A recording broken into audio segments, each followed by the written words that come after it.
Hello and welcome to the third in the series of Masterclass videos for MIDI Layers, and in this video we're going to take a look at some of the more advanced features of the layer sequencer.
So let's start this video with Latch mode, which is an extension to the layer sequencer and allows us to continue playing a sequence when we lift our fingers and stop playing any notes. And to demonstrate that, I'm just going to press C3 on my keyboard and then release the note and see what happens.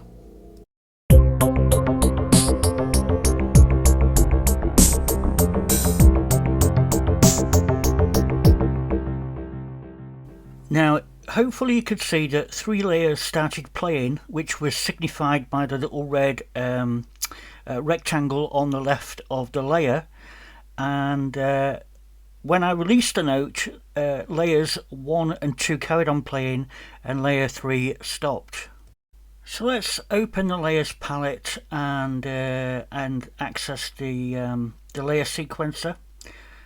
Which can be done that way, but there's actually an easier way, which is just to simply hold the layer down button, and we can get straight to the layer sequencer this way.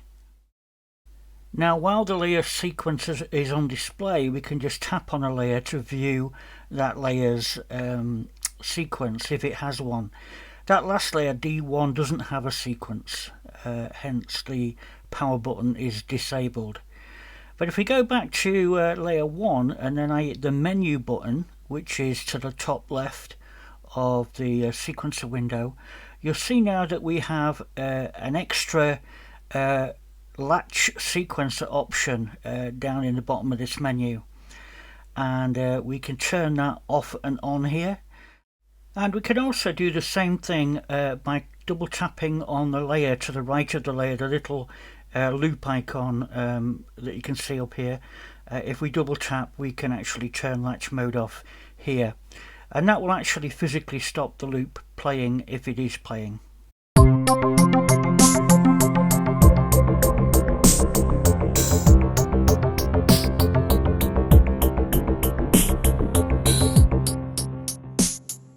Now, if you want to stop all layers immediately, you can long press the menu button and it will stop the layers, or you can add one of these layer control groups.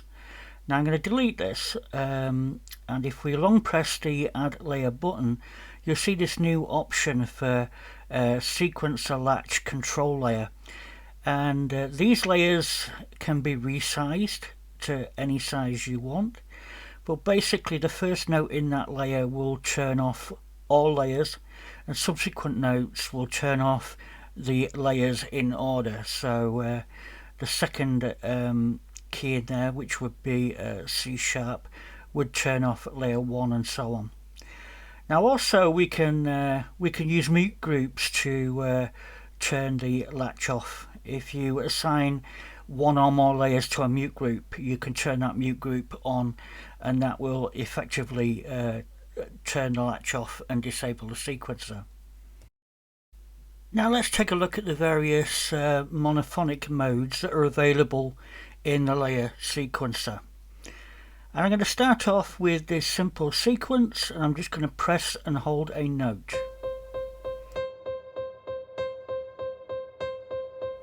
Now, because we've just got a static row of notes at offset 0, we just hear that beat played over and over again. But watch what happens when I add multiple notes. So as you can hear, the notes are just stacking up and creating a polyphonic chord which follows that sequence. But if we tap on the menu icon and go and click on the monophonic mode, you'll see the first option there is the last note played. And if I play a bunch of keys there, you'll notice that the last note that I selected is the one that is played. The next mode is bass mode, in which case it plays the lowest note of a chord.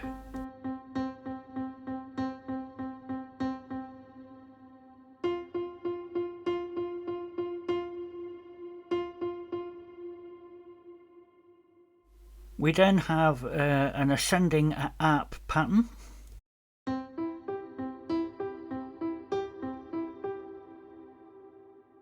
And no surprise, a descending arp pattern.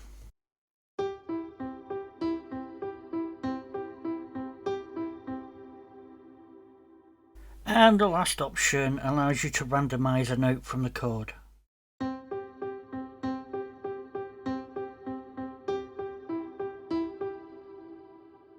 Now if we take a look at this next sequence where I've extended the first note and I play a single note, you'll hear that first note sound for a lengthy period of time. Now another new option on the menu is this expire notes immediately, and if I turn that on, when I press and release a note quickly, the note doesn't sound for its full duration, it's cut short. Now that's opposed to if it's turned off, where when we play the note it rings out, it plays the full note at its duration. And there's one more new option in there, which is a continuous pattern mode, which when that's turned on and we play a pattern, the pattern just continues at looping, so the position pointer within the pattern is just looping constantly, and that's synced up with the host tempo, and that could be useful if you do not wish to start the pattern each time you press a new note. Now in 1.03 we've added some nice new features which kind of go along with scenes and scene changing. And the first of those we can see if we go to the open windows and open the scene selection dialog. Now hopefully you've noticed in the top right hand corner of this dialog there's now an expand button similar to you have in the layers palette, and this reveals a bunch of options that allow us to configure a CC and value and a port and channel for firing off a controller value when we do a scene change. So we can assign a different CC, we can determine where we want it to go, and when we change scenes, either by this scene selection dialog or using the buttons at the top of the screen, these CCs will be fired off, and you could use those for doing all sorts of things like triggering lighting or something like that. Now another improvement that's been added to 1.03 is the ability when we add a CC layer to actually set a default value in this dialog. So you'd usually set up your start and end values, and then a range of keys on the keyboard would fire off a specified CC to a destination instrument that could control modulation or whatever. But now we can set a default value, and they are sent automatically for each layer on a scene change. Now the last thing I want to address in this video are the exposed AU parameters, which we haven't talked about in any of the videos up till now.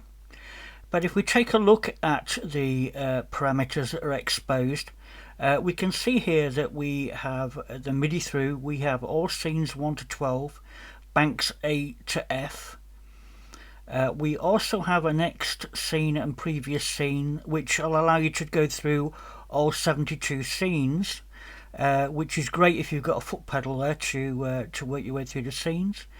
We've got all the mute groups, we've got the pitch bend modulation and touch matrix, touch pedal should I say.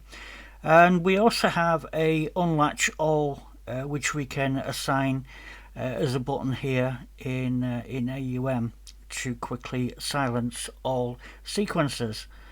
So that's just about it for this video. If you like what you see, don't forget to thumb up the video and subscribe to the channel, and I'll see you next time.